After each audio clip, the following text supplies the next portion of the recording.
In 2026, the global nuclear energy sector is approaching a record 3,000 terawatt-hours of total generation, a unit of energy equal to 1 billion kilowatt-hours. This massive scale of energy is used to measure national-scale electrical output. This milestone is occurring despite a stagnant global reactor count. The total number of operable commercial reactors worldwide has remained between 415 and 440 units since 2006. This record generation stems from a multipolar realignment of energy strategies, diverging from the uniform growth models of previous decades. Three distinct macro trends drive this dynamic: extreme fleet optimization in the West, massive state-led buildouts in the East, and severe policy divergence across Europe. Raw reactor count is no longer the defining metric of nuclear power.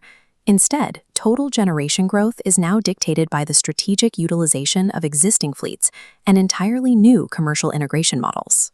This chart tracks global nuclear generation from 2006 to 2026. After a steady 2006 baseline, a sharp drop occurs in 2011, responding to the Fukushima accident. Japan's grid penetration plummeted from 30% to 0 before the steep climb leading into today. The physical destruction at the Daiichi site, a Japanese nuclear plant that suffered multiple meltdowns following a severe earthquake and tsunami, triggered a worldwide reassessment of reactor safety and led many nations to pause planned expansions. The United States addressed this stagnation by extracting significantly more electricity from its existing fleet of 94 reactors.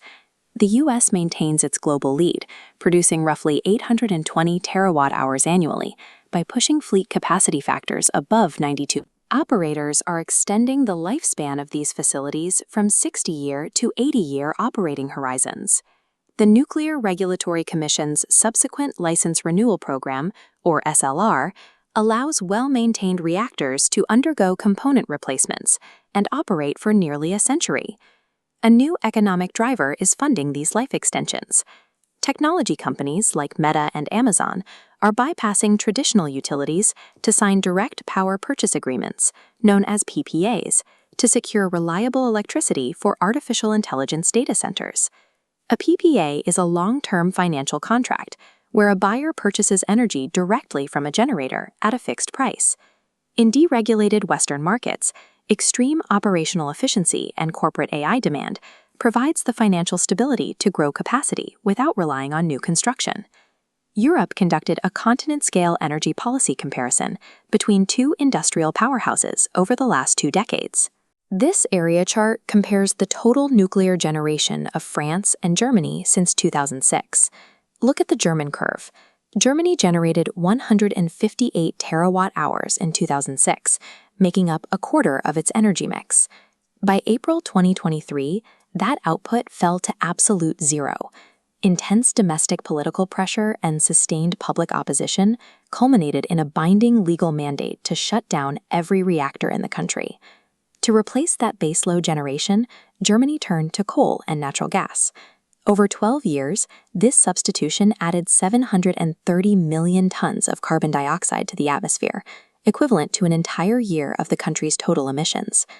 Germany transitioned into a net electricity importer, and average household and industrial electricity prices rose 23% higher than if the fleet had remained operational. France faced its own crisis between 2022 and 2023. The discovery of stress corrosion cracking, a type of pipe degradation, forced massive safety inspections that temporarily reduced their output to a record low of 282 terawatt-hours. This technical shortfall coincided with a global spike in natural gas prices. Realizing renewables alone couldn't balance the grid, France abandoned its previous goal of capping nuclear power at 50%. Under the Macron plan, France committed to constructing at least 6 new EPR2 reactors to secure energy independence. The EPR2 is a Generation 3+ pressurized water design engineered for optimized construction and long-term output. After widespread pipe replacements, the French fleet recovered. By 2024, output climbed back to 364 terawatt-hours, reclaiming France's position as Europe's largest electricity exporter. The data from this European division shows that reaching net zero industrial targets without a firm nuclear baseload compromises both economic competitiveness and carbon reduction goals. While the West optimizes its legacy infrastructure, Asian nations are executing a strategy based on sheer volume and centralized state-led construction. This chart tallies reactors under construction globally, revealing an overwhelming Eastern lead. China's generation scaled from 54 terawatt-hours in 2006 to 486 today.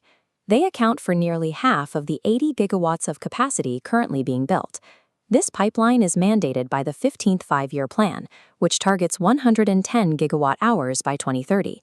They achieve this pace through the mass localization and standardized manufacturing of their Hualong 1 reactor design.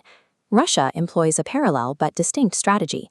They have standardized the VVER-1000, a Russian-designed pressurized water reactor generating 1,200 megawatts, specifically for aggressive international export. Operating as the world's leading vendor, the Russian State Nuclear Corporation utilizes turnkey contracts to rapidly stand up grids. They provide everything from construction to fuel and waste management for emerging nuclear programs in countries like Turkey and Egypt. Eastern nations treat nuclear expansion as a centralized geopolitical export, rapidly outpacing the build rates of deregulated Western markets. To counter this Eastern expansion, the US and the UK rely on private innovation and new classes of reactors. The macroeconomic catalyst is the explosion in artificial intelligence and hyperscale computing. These data centers require massive, 24/7 firm zero-carbon power that renewables alone cannot guarantee. The United Kingdom faces an acute vulnerability. Its legacy fleet of advanced gas-cooled reactors, or AGRs, is reaching its technical end of life, causing domestic generation to decline to 35 terawatt-hours. AGRs are second-generation British reactors that use graphite as a neutron moderator. To bridge this energy gap, the British government launched the Advanced Nuclear Framework in early 2026. The framework creates a concierge-style pipeline to de-risk projects. It matches private tech capital with nuclear developers and releases surplus land from the Nuclear Decommissioning Authority for new builds. EDF and Holtec are actively building small modular reactors, or SMRs, at a former coal station to directly power data centers, while Centrica is backing X-Energy's advanced modular reactors at Hartlepool. SMRs are advanced reactors with a capacity of up to 300 megawatts per unit, designed for factory-based fabrication and assembly. Advanced modular reactors, or AMRs, offer a specific technical advantage. They use novel fuels and coolants to operate at much higher temperatures than traditional reactors, providing excess heat that is perfectly suited for adjacent industrial processes or massive data centers. This stacked capacity chart visualizes the global outlook. Meeting the COP28 goal of tripling global capacity by 2050 requires three distinct pathways: extending the life of legacy assets in the West, mass deploying Generation 3+ reactors in the East, and executing SMR and AMR pipelines. Securing a sustainable digital future relies on the gigawatt-scale, state-led deployments of the East, functioning alongside the private capital, AI-driven modular innovations of the West.